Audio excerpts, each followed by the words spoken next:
আবার ফিরে এলাম লেখিকা প্রতিভা বসুর লেখা মাধুরীলতা গল্পের দ্বিতীয় পর্ব নিয়ে।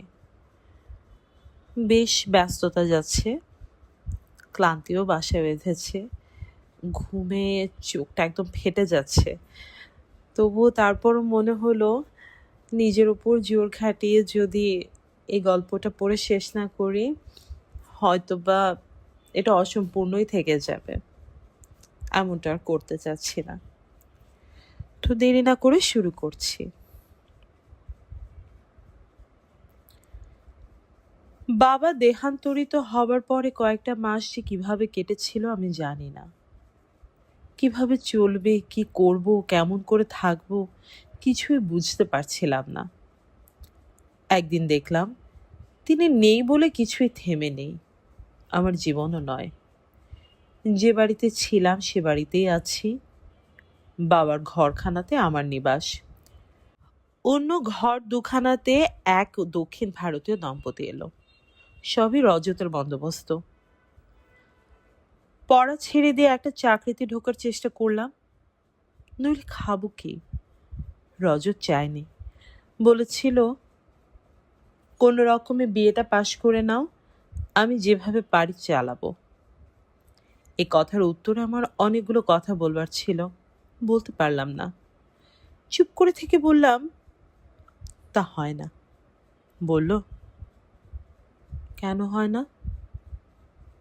তর্ক করতে আমার ভালো লাগে না, আমি নিঃশব্দ থাকতেই ভালোবাসি। যা হয় হোক, যা হচ্ছে হোক, এই কথাটা মেনে নিয়ে শান্তি পেতে চাই। রজত তা দেবে না। ও অভিমান ভরে বলতে লাগলো, জানি আমাকে তুমি সর্বান্তকরণে গ্রহণ করতে পারছো না, আমাকে দূর পর ছাড়ার কিচ্ছু ভাবছো না, তোমার বাবার শেষ ইচ্ছেটাও তুমি ইচ্ছে করে অস্বীকার করছো। বলতেই হলো, না, তা করছি না। তবে বললাম, সভ্য সমাজে বাস করতে গেলে কতগুলো আইন কানুন মেনে নিতে হয়। রজত বলল, তোমাকে আমি যদি তোমার বিয়ে পড়ার খরচটা কোনো রকম জুগিয়ে দিতে চাই, তার মধ্যে আইন কানুনের প্রশ্ন আসছে কোথায়? অর্থ সাহায্য গ্রহণ করতে গেলে একটা সম্পর্কের ভিত্তি থাকা দরকার। আমি নিতান্ত অনাত্মীয় মেয়ে। আমার জন্য আপনি আপনার বন্ধুত্বতা দিয়ে এই পর্যন্ত যত সাহায্য করেছেন তার তুলনা নেই। একটা ভেসে যাওয়া খড়কুটোকে আপনি আশ্রয় দিয়েছেন, আমি যে কিভাবে কৃতজ্ঞতা জানাবো। কি আজে বাজে বলছে সব। তুমি আমার পর, তুমি আমার অনাত্মীয়া। রজত বুঝেও কেন বোঝে না আমি কি বলতে চাই, কোথায় আমার বাধা। সে আমার সঙ্গে শুধুমাত্র পড়ার খরচ জোগাতে চেয়েই নয়, বা বিপদ আপদ থেকে ত্রাণকর্তা হয়েই নয়, অন্যভাবেই ঘনিষ্ঠ হতে চায়, দাবি করে। অথচ খুব আশ্চর্য, সেটা করতে গেলে যেটা করা তার প্রথম প্রয়োজন সেটাই সে করে না। বাবা চলে যাবার পরে এই 7 মাসের মধ্যে একবারের জন্য বিবাহের প্রস্তাব করেনি। হিন্দু বিবাহ নয়, জাঁকজমক নয়, নোটিশ দিয়ে একটা রেজিস্ট্রি করে নেওয়া মাত্র, সেটা অনায়াসেই করে নিতে পারত। বাবা ওর হাতে আমার হাত রেখে বিবাহের মন্ত্র উচ্চারণ করেছেন। বাবার চেয়ে আমাকে বিবাহ দেবার পক্ষে আর বড় পুরোহিত কে হতে পারে? আমি নিজে মনে প্রাণে রজতকেই আমার স্বামী বলে জানি। আমি ওকে আমার নিজের চেয়েও বেশি ভালোবাসি। তবুও দুজন স্ত্রী পুরুষের একত্রে জীবনযাপনের জন্য একটা অনুষ্ঠানের দরকার। তার মাধ্যমে সকলকে জানানো দরকার আমরা স্বামী স্ত্রী, আমরা পরস্পরের আত্মা।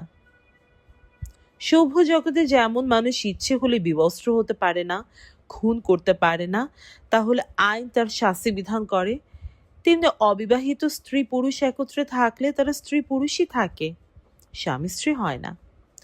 স্ত্রী পুরুষ একত্র হয়ে থাকার চাইতে আমি স্বামী স্ত্রী হয়ে থাকাটাকে বেশি রুচিসম্মত বলে মনে করি।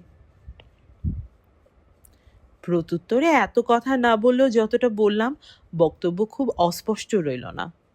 সব শুনে অনেকক্ষণ পর রজত বলল, বুঝেছি। তারপর চলে গেল। আমি বেদনাদ্র হৃদয়ে ভাবতে লাগলাম, এই 3 ঘরওয়ালা নির্জন পাড়ার নির্জন বাড়িটাতে তো রজত নিজেই থাকতে পারতো যদি সে আইনসঙ্গতভাবে বিবাহ করতো আমাকে। করবে না বলে অন্য লোক এনে জুটিয়ে বাড়ি ভাড়াটা তুলে নিচ্ছে তাদের কাছ থেকে, আমাকেও নিরাপদে রাখছে।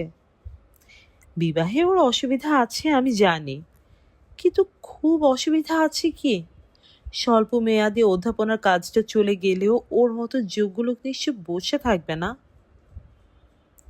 কমলা সেন শেষ পর্যন্ত এই চাকরিটা আমাকে দিলেন। আমার অবস্থা জেনে দয়া হয়েছে তার। মাত্রই তো কয়েকটা বালিকাকে নিয়ে কয়েকটা ক্লাস, নিজেকে নিয়ে 6 জন শিক্ষয়িত্রী তো তারা ছিলেনই, তবুও দিলেন। আমার এই সংকটে যিনি আমাকে এভাবে উদ্ধার করলেন, আমি যেন কখনো তার এ ঋণ ভুলে না যাই। তিনি বলেছেন, মনে রেখো, তোমাদের স্কুল, তোমরাই একে টেনে তুলবে, বড় করবে। তার জন্য পরিশ্রম যত, পারিশ্রমিক নিশ্চয়ই তত নয়, কিন্তু একদিনের মূল্য তোমরা ফেরত পাবে। স্কুল দাঁড়ালে আমি একাই নয়, তোমরাও এর অংশীদার হবে। সেটা হই না হই, কমলা সেনের এই ইচ্ছে আমি সর্বান্তকরণে প্রতিপালনের চেষ্টা করব। এখানে ডায়েরি পড়া থামালেন কমলা সেন। হৃদয় মন মথিত করে একটা দীর্ঘ নিঃশ্বাস মোচন করলেন। মাথার ওপর অ্যাসবেস্টসের ঢাল দেওয়া অপরিসর ঘরটার চারদিকে সে তাকালেন। মাধুরীলতা এই একই ঘরে 14টা বছর কাটিয়ে দিল। ঘরটি তিনি তুলিয়ে দিয়েছিলেন, বাড়িটা তার মামার। মাধুরীলতার সাবেক বাড়ি থেকে মাধুরীলতাকে 14 বছর আগে সাবলেট করার অভিযোগে তুলে দিয়েছিল বাড়িওয়ালা। যাদের সাবলেট করেছিল তারা কিন্তু রয়ে গেল। কি যে তার রহস্য মাধুরীলতা জানে না, তবে উঠতে হলো তাকে। কোথায় যাবে সে? স্কুল যে মাইনে দেয় তা দিয়ে ভদ্রগোছের বাড়ি সে পাবে কোথায়? তবে অনেক পুরনো ভাড়াটে বলে এবং অন্যের সঙ্গে ভাগ করে দিত বলে ওই সামান্য স্কুল মাস্টার হয়েও ভাড়াটা সে দিতে পারছিল। এখন কি সেই ভাড়ায় বস্তির ঘরও মেলে? তার 10 গুণ বেশি ভাড়াতেও তো লোক বাড়ি পায় না। কমলা সেন তখন তার মামাকে বলে মামার 4 তলার ছাদের ওপর এই ঘরখানা তুলিয়ে দেন। তারও মামা অবশ্য বেশ ভালোই ভাড়া নিচ্ছেন, তবে সেই ভাড়া দিতে পেরেছে মাধুরীলতা। কমলা সেন এই স্কুল স্থাপন করেছিলেন 16 বছর আগে। তারও বছর 2 কেটে গেছে, তার স্বামী মারা গেছেন। MA পরীক্ষা দিয়ে বিয়ে করেছিলেন। 10 বছর কেটেছে সংসার করতে। লেখাপড়ার সঙ্গে মেয়েদের সংস্রব ওই পর্যন্তই। স্বামীর মৃত্যুর পরে 3টি ছেলে মেয়ে নিয়ে প্রথম চাকরির তদবিরে বেরোতে হলো। অনেক দরজা ঘুরে অনেক ধাক্কা খেয়ে শেষে হঠাৎ একদিন এই স্কুল করার কথা মনে এলো। আদর্শের জন্য অবশ্যই নয়, অত অল্প বয়সে সঞ্চয় কিছুই ছিল না। আজকালকার মতো প্রভিডেন্ট ফান্ডেরও চলন ছিল না। রক্ষা যে মৃত্যুর মাত্রই কয়েক বছর আগে স্বামী একটা লাইফ ইন্স্যুর করে রেখে দিয়েছিলেন। সাময়িকভাবে সেটাই বাঁচাল। ভবিষ্যতের কথা ভেবে সেই টাকা থেকেই কিছু অংশ খসিয়ে প্রায় ঝাঁপিয়ে পড়লেন স্কুলের ব্যবসায়। প্রথম 2 বছর কষ্টে চললেও 3য় বছর থেকে লক্ষ্যে অচলা হতে শুরু করলো। তারপর সেই জয়যাত্রা আজ মাত্রই 16 বছরের ব্যবধানে তাকে বালিগঞ্জের প্লেসে বিশাল বাড়ির মালিক করেছে, 2খানা গাড়ির মালিক করেছে, 3 বার বিদেশে ঘুরিয়েছে, স্কুলে নিজস্ব বাড়ি উঠেছে, 6 ক্লাসের জায়গায় গমগমে 12 ক্লাস হয়েছে। আর যার পরিশ্রমের, মনোযোগের, নিষ্ঠা আর একাগ্রতার আর সততার বিন্দু বিন্দু ঘামে গড়ে তুলেছে সেই ইমারত, সে কিন্তু অবস্থিত হলো এই শীতে গরমে গরম একখানা অ্যাসবেস্টরের নিচু ছাদের কবরে।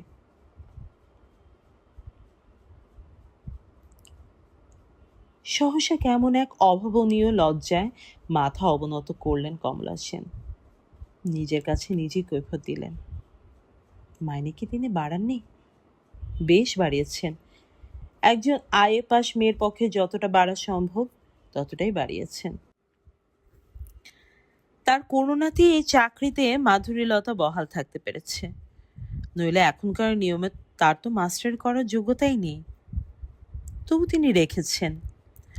তবে সৌভাগ্যের ভাগ দেবেন বলে যে কথা দিয়েছিলেন সে কথা রক্ষা করেননি।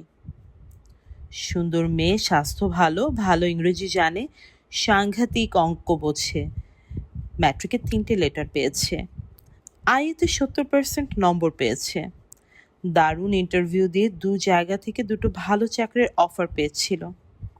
তিনি যেতে দেননি। দিলে তার চলবে কেন? সুতরাং রাখবার জন্য বলতেই হয়েছে অনেক কথা। তার ডান হাত বাঁ হাত কে? ওই তো মাধুরীলতা। অন্যরা তখন ছেড়ে গেছে তাকে।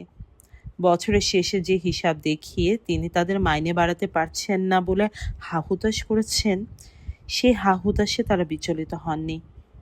তারা দেখেছে কমলা সেনের মেয়ে হঠাৎ মায়ের স্কুল ছেড়ে লোরেটোতে গিয়ে ভর্তি হলো।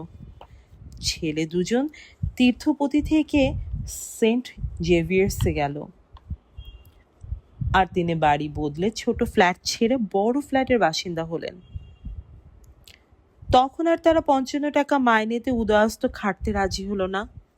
সময় থাকতে অন্য কাজে চলে গেল। বাকি থাকলো মাধুরীলতা। তার অনেক দায়, কৃতজ্ঞতার দায়, স্কুলের বালিকাদের ভালোবাসার দায়, হিসাব দেখে বিশ্বাস করবার দায়, কমলা সেনকে বিপদে না ফেলার দায়, স্কুলটাকে মধ্যপথে না ডুবাবার দায়। দায়ের অন্ত কি? সে অন্তহীন দায়ের দয়ায় মাধুরীলতা যে নিজে আইএ পাশ হয়েও এখনকার বিএ পাস এমএ পাস টিচারদের টিচারি করছে, তাদের সংশোধিত খাতা আবার সংশোধন করে দিয়ে। 55 টাকার মাধুরীলতাকে অবশ্য শেষ পর্যন্ত তিনি 300 টাকাতে উত্তীর্ণ করেছেন। কম নয়। দিনকাল খারাপ, তাই ওর চলতো না।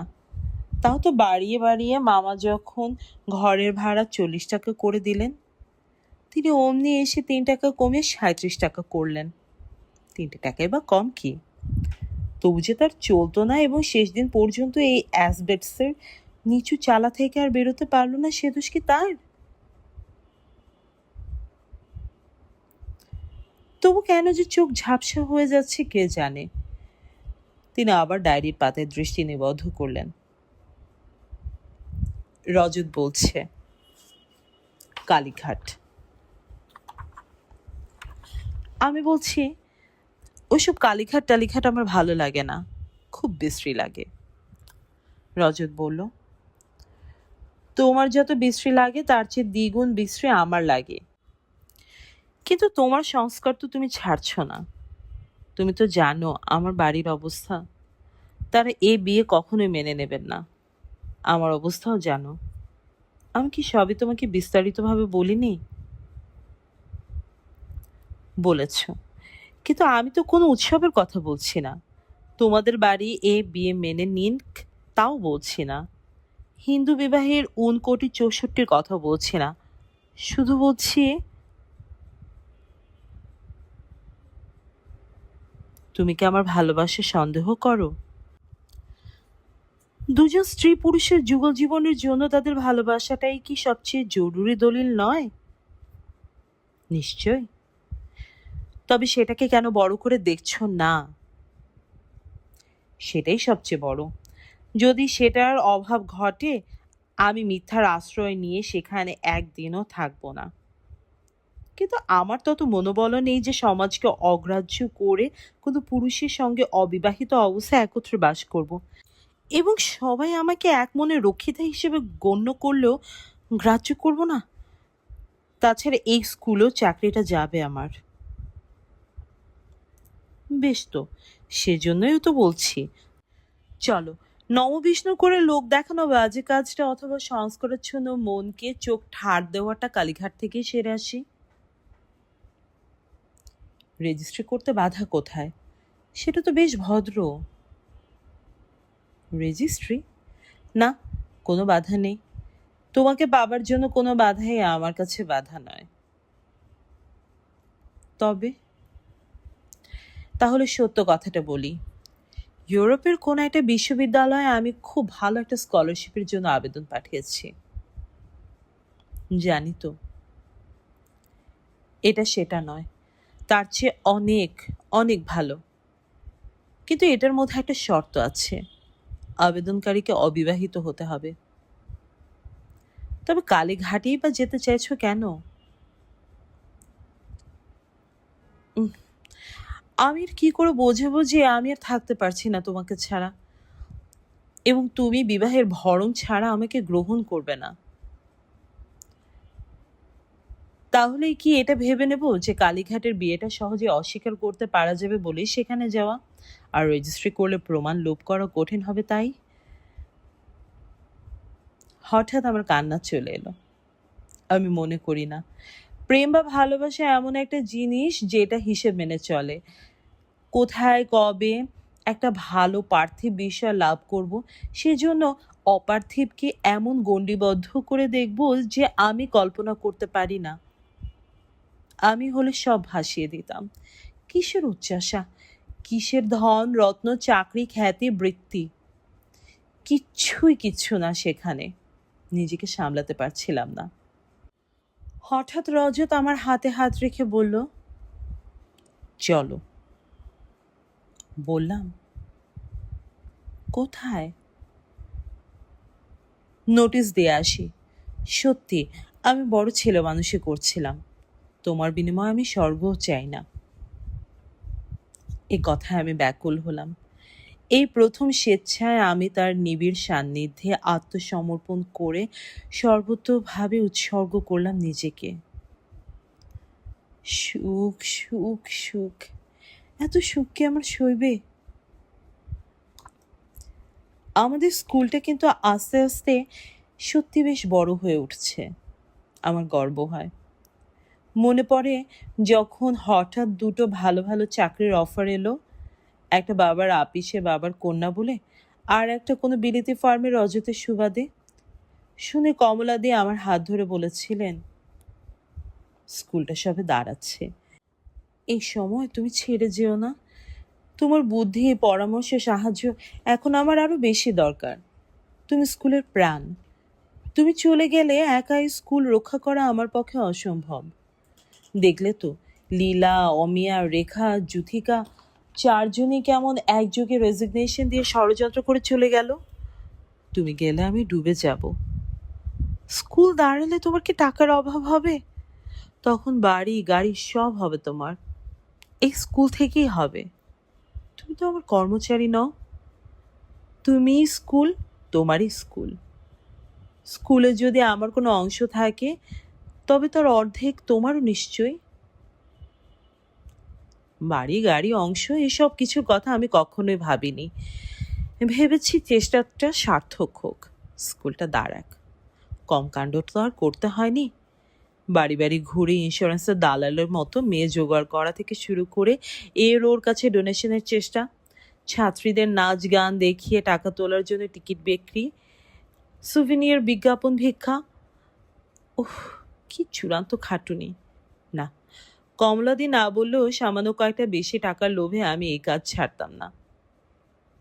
আমার বিপদে যিনি আমার হাত ধরেছেন, তার হাত আমি ছেড়ে দিয়ে কোনো প্রলোভনেরই বশবর্তী হতাম না। আজ এই স্কুল যখন সত্যিই দাঁড়িয়ে গেছে, সেটা কি আমার সবচেয়ে বড় প্রাপ্তি নয়? আনন্দে আমার বুক ভরে যায়। রজত কেবল বলে, তাতে তোমার কি হলো? কিছু হবেও না। তুমি যেখানে আছো চিরকাল সেখানেই থাকবে, এই আমি ভবিষ্যৎবাণী করছি। দেখো, তোমার কমলা সেন লোক সুবিধার নয়। কাল রজতের বোনের বিয়ে হয়ে গেল। পরশু সকালে হঠাৎ ওর মা এসে হাজির। কি সুন্দর দেখতে, কি মিষ্টি কথা! কত আদর করলেন, বুকে জড়িয়ে ধরে বললেন, কি ছেলে আমার বলো দেখি, এতদিন বিয়ে করেছে আর আমাকে জানায়নি। তুমিও তো একটা চিঠি লিখে দিতে পারতে। আসলে আমি আমার মায়ের রেখে যাওয়া সব অলংকার রজতের হাতে তুলে দিয়ে বলেছিলাম, সোনার জন্য ধার করো না, যা ঘরে আছে তাই দিয়ে দাও। রজত নিতে চায়নি, বলেছে, পাগল নাকি? যদি মা জিজ্ঞেস করেন এসব পেলি কোথায়, তখন কি বলবো?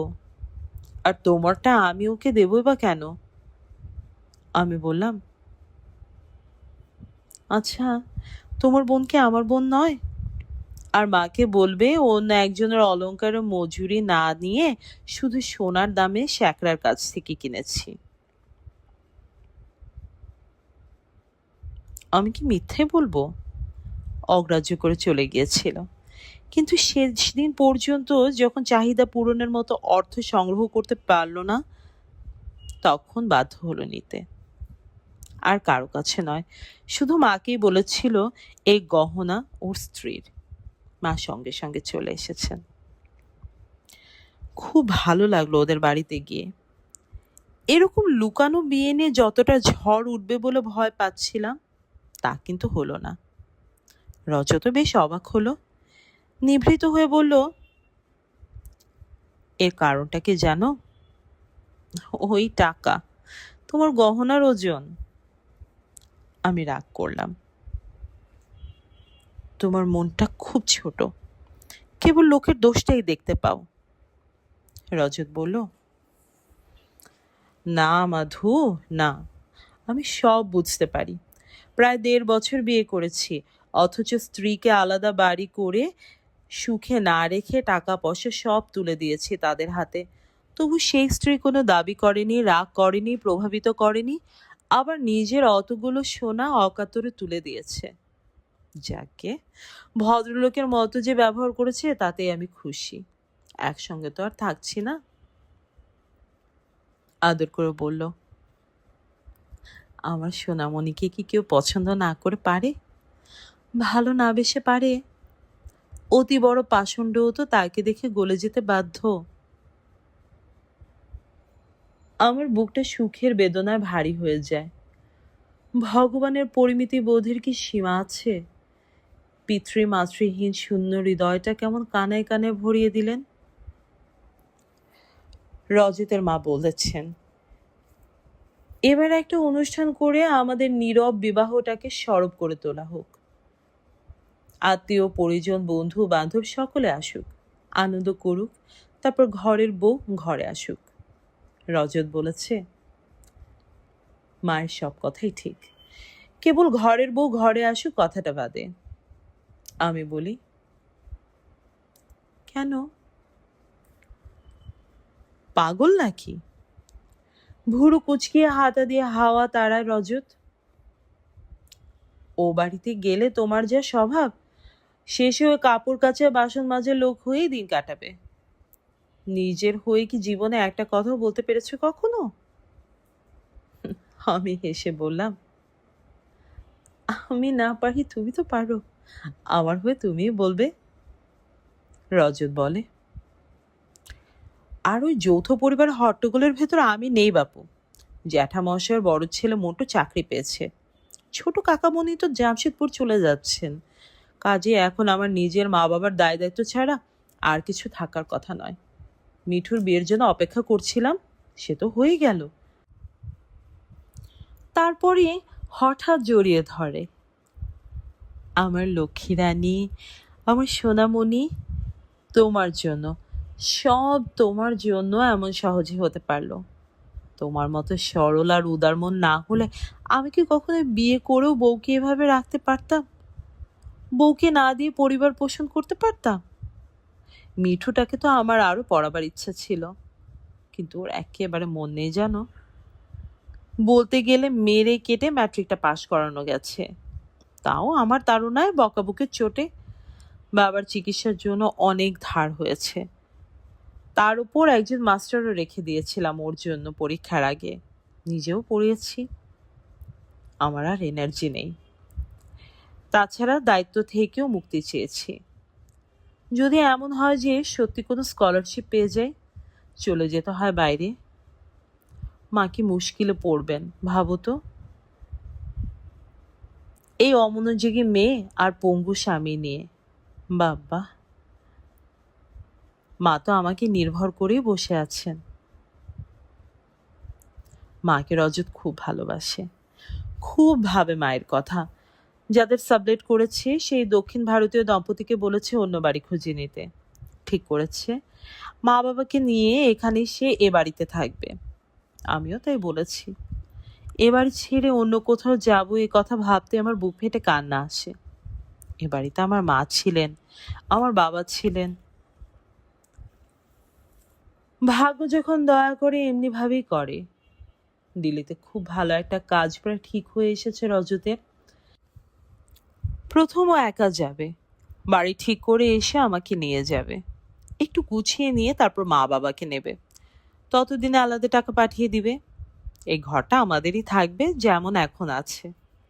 কলকাতায় এলে ওঠার জায়গা আর তার মাস্টারমশাইয়ের স্মৃতি।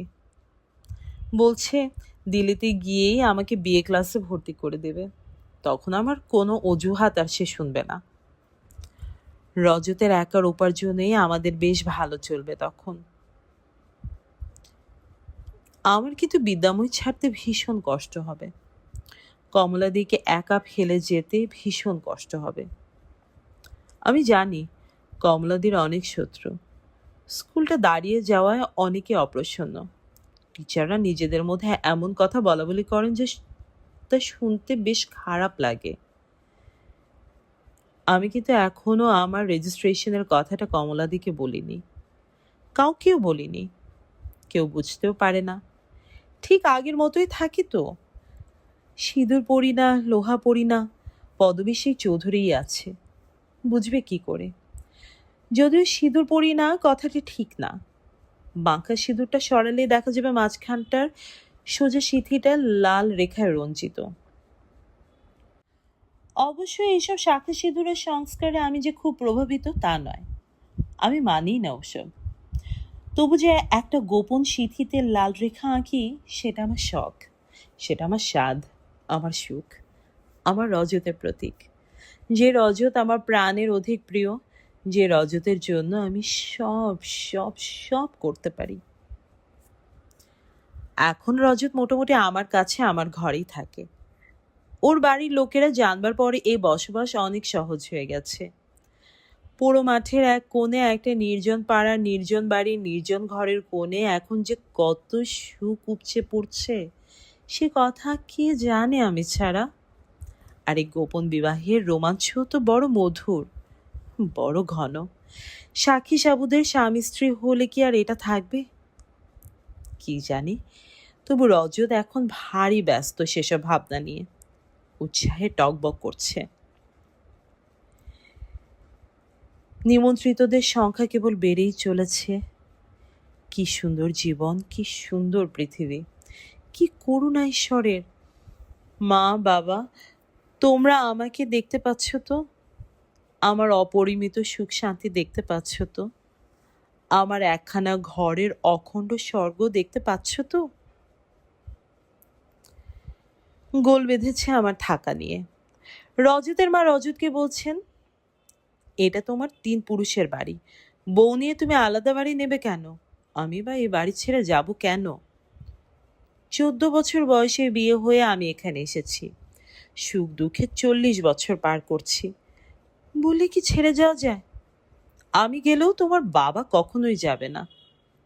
এই ঘরে না শুলে তার ঘুম হয় না, এই বারান্দায় না বসলে তার বিশ্রাম হয় না।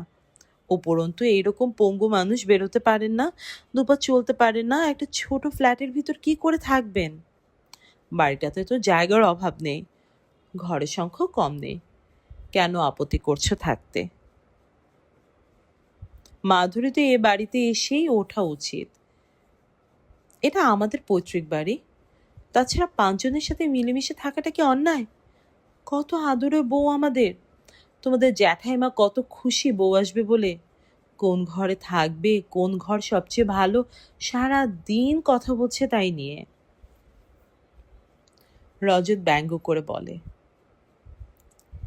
এবং ঘোমটা দিয়ে কিভাবে সকলের পদসেবা করবে তাও বলেন নিশ্চয়ই, তাই না? রজতের মা হত হন। তিনি ভালোবাসেন ওদের। আমার সঙ্গে আলাদা হয়ে বলেন, দেখো, মানুষ তো দোষগুণ মিশিয়ে থাকে।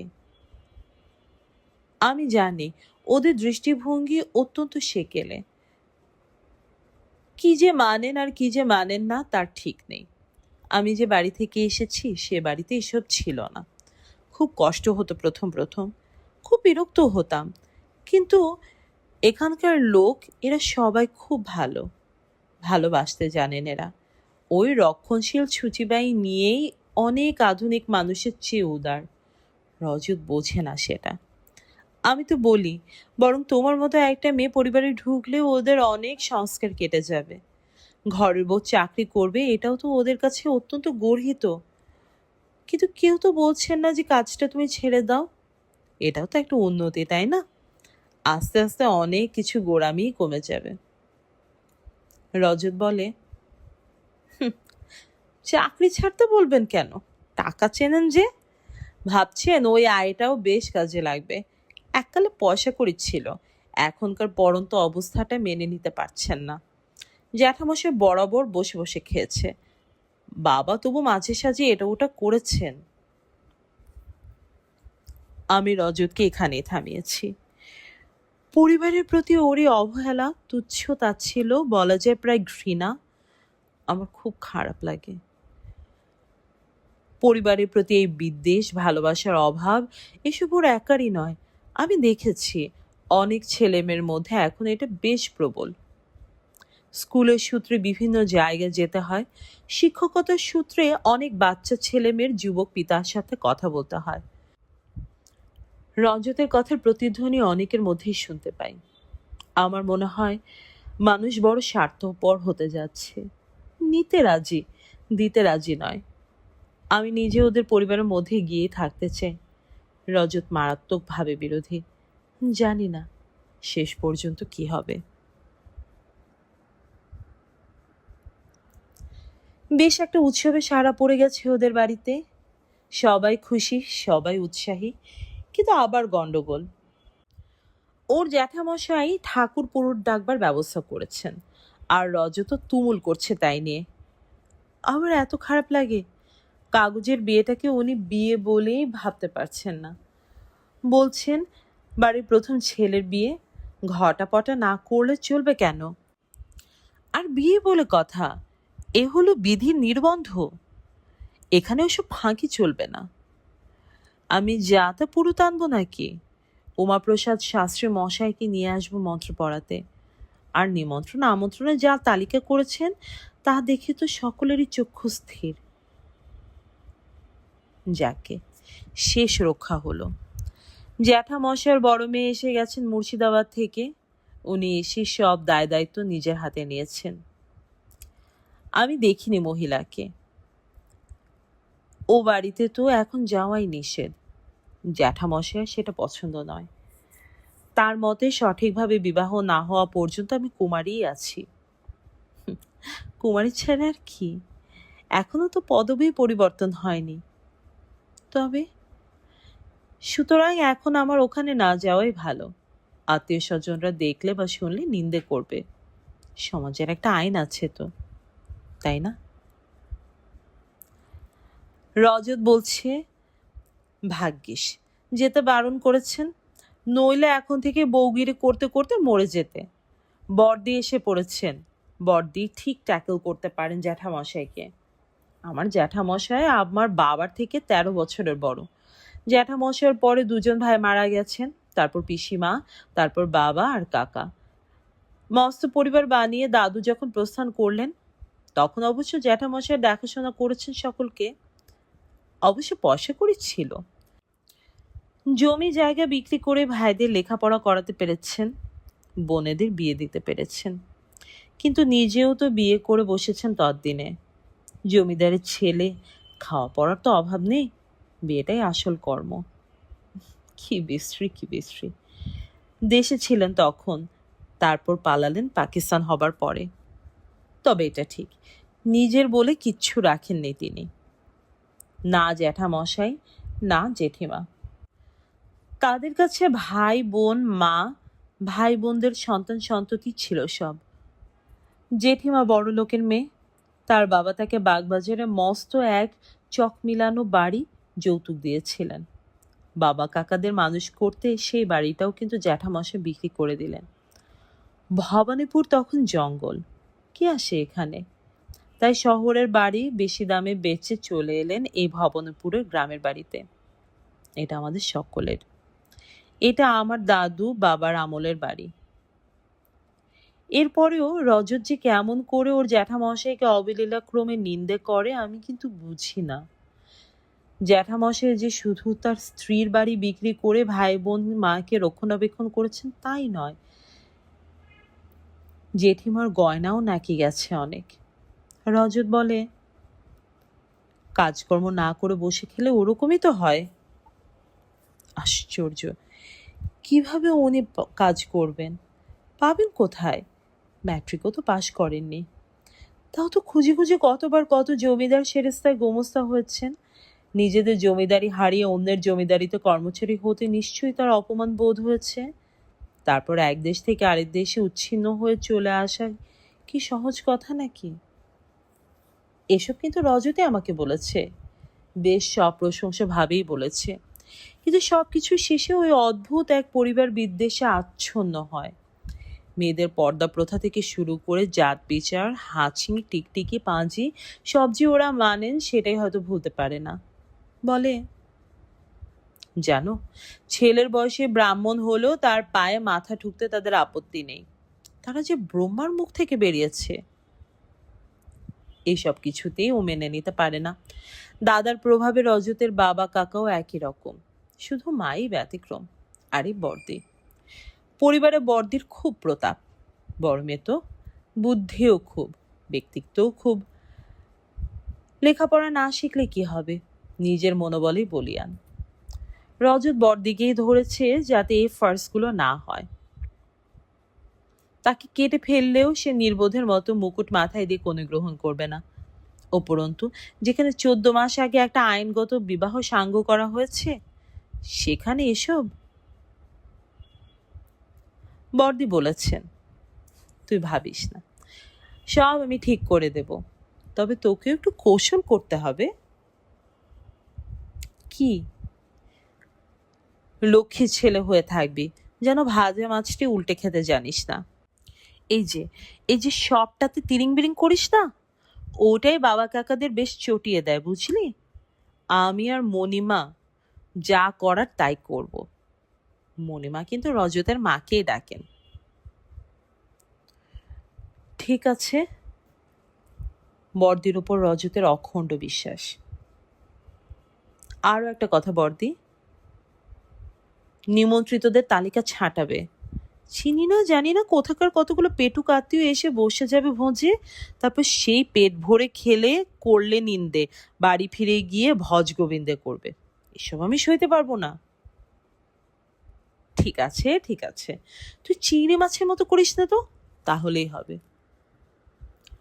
অসাধ্য সাধ্য করেছেন বর্দি, প্রায় সবেতেই রাজি করিয়ে এনেছেন গুরুজনদের। আসলে অল্প বয়সীরা তো সবই রজতের চেলা, শুধু তাদের বাবা কাকা জ্যাঠামশাইদেরই অন্যরকম। এখন বর্দির মতো একটা নেত্রী পেয়ে, মণিমার মতো একটা সাহায্যকারী পেয়ে সবাই গলা মিলিয়েছে। স্নেহশীল মানুষগুলো নিজেদের ঘুণে খাওয়া সংস্কার নিয়ে কুপোকাত। এবার রজত তার নিজের বন্ধু বান্ধবের তালিকা তৈরি করতে বসেছে। বাপরে বাপ, এর তালিকাটাও তো দেখছি বড় কম নয়। বললাম, মশাই, লোক যে ডাকবে, এত খরচ কে দেবে? রজত আমার নাক টেনে দিয়ে বলে, এই তো আমার সোনার খনি। বুকের তলায় বালিশ দিয়ে দিবে আরাম করে শুয়ে শুয়ে রোজ সন্ধ্যায় তালিকা প্রণয়ন চলছে। বলছে, এতদিন যে এই সুখ লুকিয়ে রাখতে কৃচ্ছ সাধন করেছি, তার একটা খেসারত আছে তো, তাই না? আমি হেসে বলি, খুব কি কৃচ্ছ সাধন করেছ? রজত বলে, লুকিয়ে পালিয়ে নিজের স্ত্রীর সঙ্গে দেখা করা, খাওয়া শোয়া, এ বুঝি তোমার মতে কৃচ্ছ সাধন নয়? সে তো সাধ করে। লুকোতে পালাতে তোমাকে কে বলেছিল?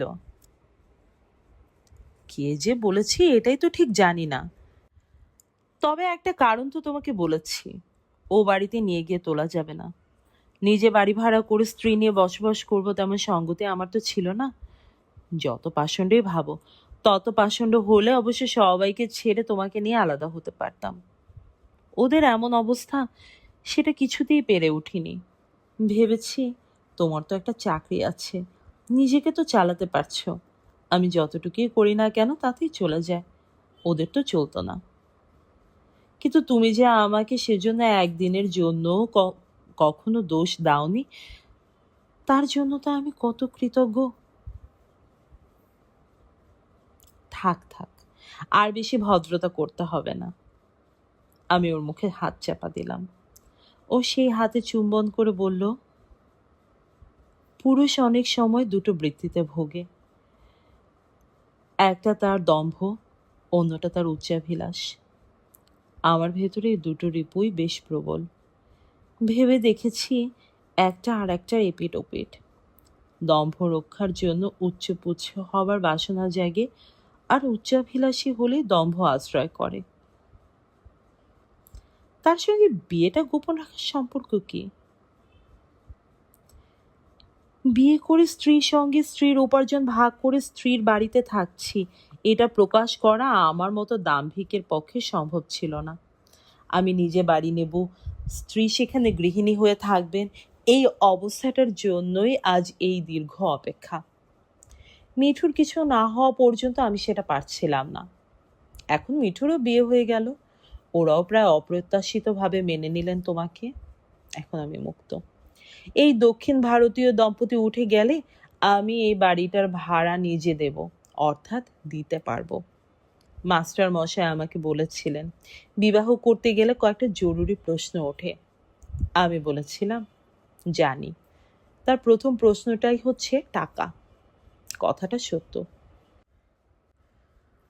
সেই সত্য আমি তখন পালন করতে পারছিলাম না বলে তার পরলোকগত আত্মার কাছে আমিও লজ্জিত ছিলাম। সকলের কাছেই লজ্জা করছিল। ওই জন্যই বলছিলাম চুপচাপ থাকো, আগে বাড়িটারি ঠিক হোক, জীবনযাপন প্রণালী নির্দিষ্ট হোক, তখন। কপট অভিমানে বললাম, থাক, আর বলতে হবে না। কেবল বাবা কাকা জ্যাঠামশাইয়ের দোষ না, নিজেও তো স্ত্রী পুরুষের ঊর্ধ্বে উঠতে পারোনি। স্ত্রীর উপার্জন ভাগ করে খেতে তো দেখছি তোমার পৌরুষও দিব্যি লাগে। হ্যাঁ লাগে, খুব লাগে। রজত দূরে সরিয়ে দিল বালিশ। খাটের নিচে পড়ে গেল তালিকা, দুহাত বাড়িয়ে বুকের মধ্যে টেনে নিয়ে বলল, তাহলে এসো, পৌরষ কাকে বলে দেখিয়ে দিয়ে একবার। একদম যাতা। এবার আমার তালিকা। আমার আত্মীয় পরিজন কে কোথায় আছে জানলেও বলবার কোনো অর্থ হয় না। কার সঙ্গে আর কি সম্পর্ক আছে, কোথায় কার কাছে দুঃখের দিনে আদরের আহ্বান পেয়েছি। সুতরাং ওই দরজা আমি বন্ধ করে দিয়েছি চিরকালের জন্য। রজত বলেছে, স্কুলের কাকে বলবে? কমলা সেন তো নিশ্চয়ই, তাই না? সাগ্রহ বললাম, নিশ্চয়ই। সে বিদ্রুপ করল, হ্যাঁ তো বড় একজন অংশীদার তোমার, নিশ্চয় তো বটেই। শুনলাম বালিগঞ্জ প্লেসে 6 কাঠা জমির ওপর বাড়ির প্ল্যান করছেন, অর্ধেক তোমাকেও নিশ্চয় দেবেন, কি বলো? আমি চুপ করে থেকে বললাম, রজত, তুমি আমাকে এসব বলে কষ্ট দিও না। আমি কমলা সেনকে সত্যই ভালোবাসি। এই স্কুলও আমারই প্রাণ। এ থেকে কে কত লাভবান হচ্ছেন বা কাকে ঠকাচ্ছেন সেটা আমি কখনো ভাবি না। ভাবি স্কুলটা যাদের জন্য, সে বালিকারা যেন সৎ শিক্ষা পায়। স্কুলটার জন্য আমি আপ্রাণ খেটেছি, সেটা যে আজ সার্থকতার প্রান্তে এসে দাঁড়িয়েছে সেটাই আমার লাভের বড় অংশ। তাছাড়া মানুষের প্রাপ্তি কি একভাবে হয়, এক চেহারায় হয়? আমি যা চাই ঈশ্বর কি আমাকে অকৃপণভাবে তা দেননি? আমার পাত্র যে অমৃতে পরিপূর্ণ, সে পাত্রে জাগতিক লাভ লোকসানের প্রশ্ন নেই, কিছু নেবারও স্থান নেই।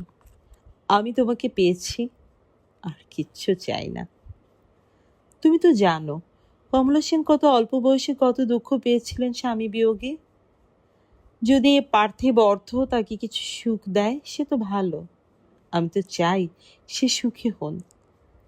তুমি এভাবে সেই দুঃখের এক বিন্দুও পূরণ হয়, সেটা কি কাম্য নয়? রজত, আমার তুমি আছো, তুমি আছো।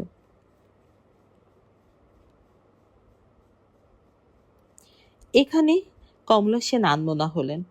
খাতা থেকে চোখ তুলে দূরে তাকিয়ে রইলেন।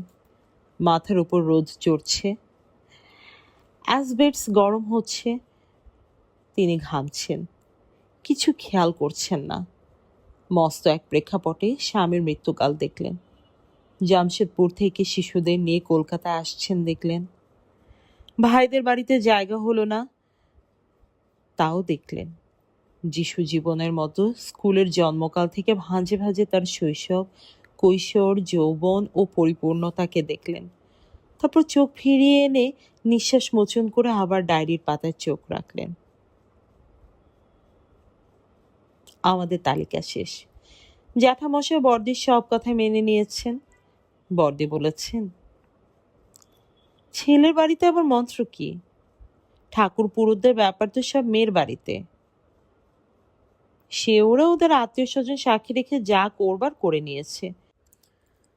তুমি তা নিয়ে ভেবো না তো বাবা। তুমি ভাবো তোমার বউ ভাতের কথা। সেটা যাতে ভালোভাবে হয় তার ব্যবস্থা করো। নিমন্ত্রিতদের তালিকাও আমার হাতে ছেড়ে দাও, আমি সব ঠিক করে দেব। এরপর জ্যাঠামশাই সামান্য কিন্তু কিন্তু করে শেষে সবেতেই রাজি হয়েছেন। তবে এই ভাদ্র আশ্বিনের কার্তিকে উনি রাজি নন। এগুলো বিয়ের মাস নয়, হবে একেবারে অঘ্রাণে, ভালো দিন দেখে। তা হোক, তাতে কারোরই কোনো আপত্তি নেই। রজতের তো নেই। কেননা নেই, ওই রকম সময়ের মধ্যে নতুন কাজে জয়েন করবে বলে সে স্থির করেছে। ওদেরও টাকা করে বন্দোবস্ত করা আছে। এই সময়টা হাতে পেলে বড় সুবিধে। দিনগুলো বড় সুন্দরভাবে কাটছে। মনে মনে সারাটা দিন দুটো গান গুনগুন করছি। কি পাইনি তার হিসাব মেলাতে, মন মোর নহে রাজি। আজ হৃদয়ের ছায়াতে আলোতে বাঁশুরি উঠেছে বাজি। আর একটা, আলো আমার আলো গো আলো ভুবন ভরা, আলো নয়ন ধোয়া আমার আলো হৃদয় হরা। কাল রজতের জন্মদিন গেল। ওকে একটা গীতবিতান উপহার দিলাম, আর একটা পার্কার কলম। আজ রজতের মা এসেছিলেন। বললেন, নিজের সর্বস্ব তো আমাদেরই দিয়ে দিয়েছ, হাতের মাপটা দাও, দেখি সামান্য কিছু যদি গড়িয়ে দিতে পারি। আমি খুব লজ্জিত হয়ে পড়লাম। অনেকবার না না করলাম। উনি বললেন, একটা গোপন কথা তোমাকে বলি। পুরুষানুক্রমে সেকালের কিছু আকবরী মোহর আছে আমাদের। রজতের ঠাকুমা হাজের অভাবের সময় এগুলো হাতছাড়া করেননি, বিক্রি করে চাল ডাল কেনেননি। মারা যাবার সময় আমার বড়জোর হাতে দিয়েছেন। বলেছেন, বংশের নিয়ম অনুসারে ছেলেদের বিয়ের সময় বউদের মোহর দিয়ে পাকা দেখা হতো। তোমাকে 3টে দিয়েছিলাম, আর এই 6টা আছে হিরু বিরুর বউয়ের জন্য। দিদিও মায়ের মতোই শক্ত, ঠিক আগলে রেখেছিলেন আমাদের জন্য। আমরাও আগলে রেখেছি আবার তোমাদের জন্য। এবার কাজে লাগবে। আমি স্বনির্বন্ধ হয়ে বললাম, কখনো ভাঙবেন না, আমি আপনার হাতে ধরে অনুরোধ করছি। উনি হাসলেন। বুঝলাম আমার কথা আমলেই আনলেন না। তারপর শুনলাম রজতের জেঠিমা এরই মধ্যে একখানা ভেঙে গলার হার করতে দিয়েছেন। কাকিমা একখানা দিয়ে কানের ঝুমকো গড়াতে দিয়েছেন। আমি লজ্জায় মরে যাচ্ছি। ওরা সবাই মিলে আমাকে এত ভালোবাসছেন, এত আদর করছেন। আমি একেবারে অভিভূত হয়ে গেলাম। এরপরেও যদি রজত বলে ওদের সঙ্গে আনবো না, আমি রাজি হব না। এত স্নেহ আমি পাবো কোথায়? জন্মবোধে আমি স্নেহের কাঙাল। সেই স্নেহ যখন আমাকে নিজে এসে ধরা দিয়েছে, আমি কি তা ফেরাতে পারি?